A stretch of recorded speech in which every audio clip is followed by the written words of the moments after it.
Hello, everyone. I'm Dr. Brad Shapiro with the Viam Wellness Team. I'm excited that you've decided to do this program. I think this stuff is going to really be helpful. Before I get started, though, let me give you the standard disclaimer. Please understand that we are not trying to treat you over the airwaves. So if you do have a healthcare concern, or if we talk about anything that sparks your interest, please seek out the healthcare provider of your choice, whether it's chiropractor like myself, physical therapist, medical doctor, massage therapist, dentist, whatever the case may be. Please seek out the healthcare provider of your choice.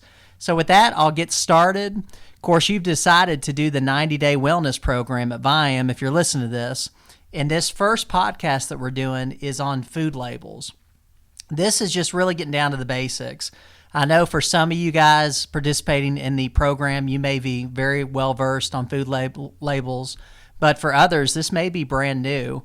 And I know for people like myself and my wife and just a lot of people that really try to stay healthy, other members of our wellness team, people like Vicky, the nurse practitioner here, as well as Liz, the health coach here.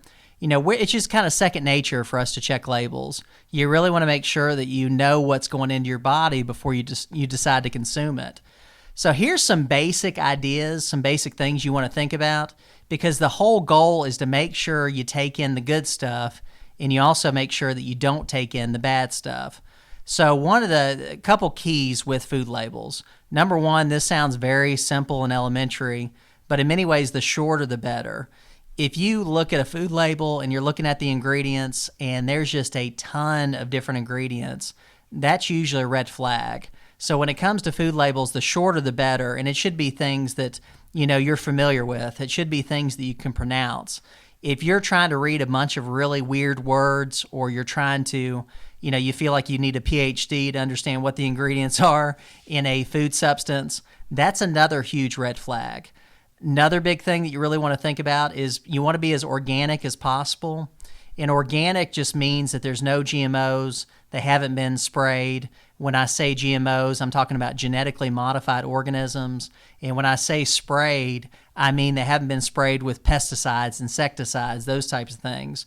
Those things have really been shown to mess with your gut, as well as mess with other things. It can cause gut issues. It can cause what's called leaky gut issues, which can lead to digestive issues.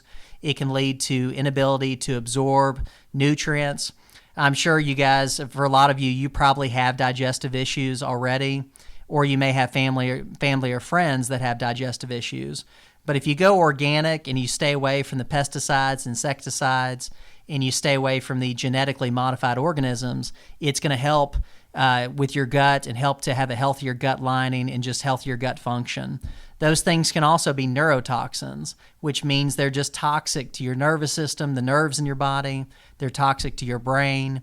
So you just do not want to take in that stuff. And then another thing you want to think about, and this is something I'm going to get into more detail about in another podcast, but you really want to look for wheat, dairy, sugar, and soy. Those four things are in a lot of different products, and those four things you really want to avoid as much as possible. And again, I'll get into more of the specifics of why those things are bad for you, because you may be surprised. You may be thinking, well, what in the world? Wheat? I thought wheat bread was good for you, or I thought dairy was good for you. You probably know sugar's not good for you, and you may not be sure about soy. But you really want to eat products that do not have high contents of those substances, and ideally, you want to consume products that don't have those things in them at all. But those are some basics. Again, the shorter the better in terms of the list of ingredients. You want to see words that you can pronounce. You want to make sure that it's organic as possible. And if it's not organic, at least non-GMO. And then you also want to see that there's not wheat, dairy, and sugar and soy in there as much as possible. If you stick to those rules, you'll be shocked how the difference it makes in terms of your health and just how well your body can utilize the nutrients that are in the foods, versus trying to fight off all the toxins and all those fillers that they often put in food products just to make them taste good, or because those things are cheap and easy to produce, but they can really have an impact, a negative impact on your health. So as an example, I'm going to read this real quick. So I've got a brandless creamy peanut butter.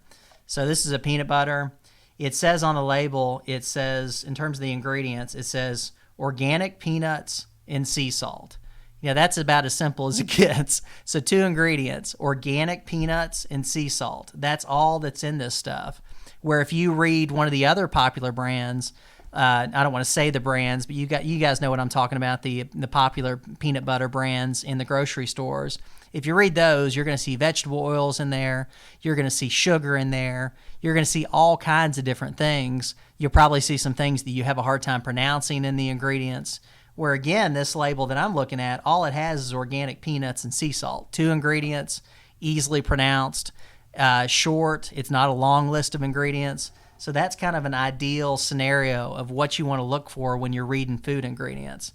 And then to contrast that, I've got an artificial sweetener, a coffee sweetener that I'm holding, and I'm going to read some of this real quick. It says water, cane sugar, palm oil, dipotassium phosphate, mono and diglycerides. See, I'm having a hard time saying it.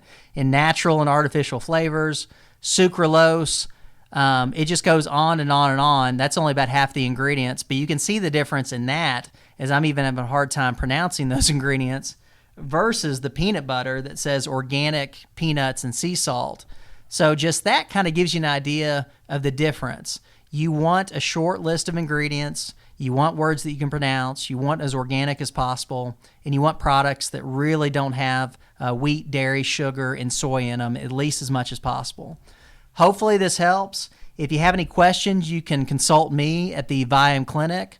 Again, my name is Dr. Brad Shapiro, or you can consult Vicki Jones. She's the nurse practitioner at the Viam Clinic, or you can consult Liz Sane. She's the head of the wellness program at Viam. So the three of us, we're the three amigos. We're your wellness team, your Viam wellness team.